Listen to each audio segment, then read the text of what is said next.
turi kuvuga rero ku kigendanye n'ikorwa ry'imibonano mpuzabitsina, hanze aha tujya twumva amakuru, murabibona ndi umugabo ntago ndi umugore, hari abantu bajya bavuga bati abagore hari abajya batabasha kugera ku gikorwa cyo kurangiza imibonano mpuzabitsina ngo bagere kuri wa munezero abafaransa bita orgasme.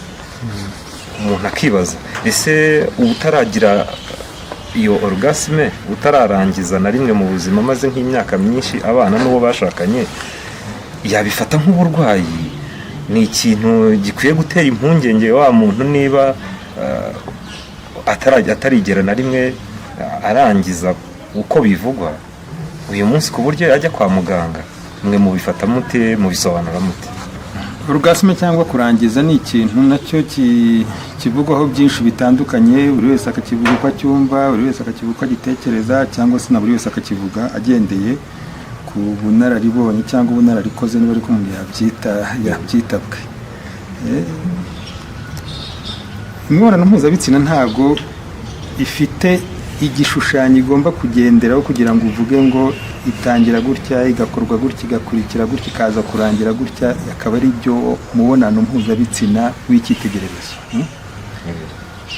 Abatagira orgasme ntabwo bivuze yuko necessairement batishima.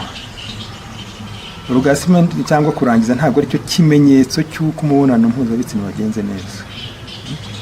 Buri wese agomba hari abagore batigeze bagira orgasme, batigeze barangiza, ariko batazaza kwivuza ngo nuko batarangiza. Bashobora kuba bashimishwa n'ibindi bitari necessaire mu kurangiza, abo ntibazigera baza kwivuza.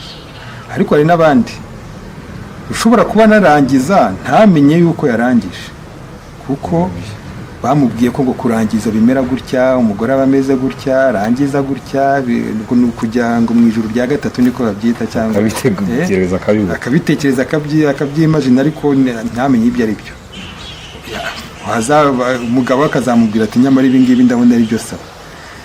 Ntabwo kurangiza bifite igishushanyo cyihariye kimeze gutyo, ariko umuntu ubwe wumva ahangayitse ko atarangiza bikabimutera kubabara, bikamutera ikibazo, agomba kugana ababyigiye bakumva neza icyo kibazo cye, tuzi impamvu zishobora gutera kutarangiza, bakareba niba hari zimwe muri zo yaba afite, bakagerageza kuzikemura, hanyuma umuntu akazareba niba uwo muntu ashobora kurangiza nyuma. Ariko ikibazo cyo kutarangiza gishobora kuba giterwa n'uwo nguwo utarangiza, kikaba gishobora no guterwa n'uwo bakorana imibonano mpuzabitsina, cyangwa n'uburyo yanayikozemo. Ibyo rero bikaba bishobora kwifashishwa kugira ngo umufashe kubona abo bantu bombi, kugira ngo ubashe gukemura ikibazo. Ikindi cyane wazumbaza ikibazo cyo kwikinisha, nacyo ni ikibazo tuba tugomba kubaza abantu. Hari usanga akubwira ati njye narikinishaga nkarangiza, ariko iyo ndi mu mibonano mpuzabitsina simbasha kurangiza, cyangwa akavuga ati njye iyo ndi mu mibonano mpuzabitsina ndarangiza, ariko kwikinisha sindangiza. Ibyo byose niba umuntu afite umuhangayiko ujyanye nabyo, ugomba kuwumva ukagerageza kumufasha kuyibonera igisubizo.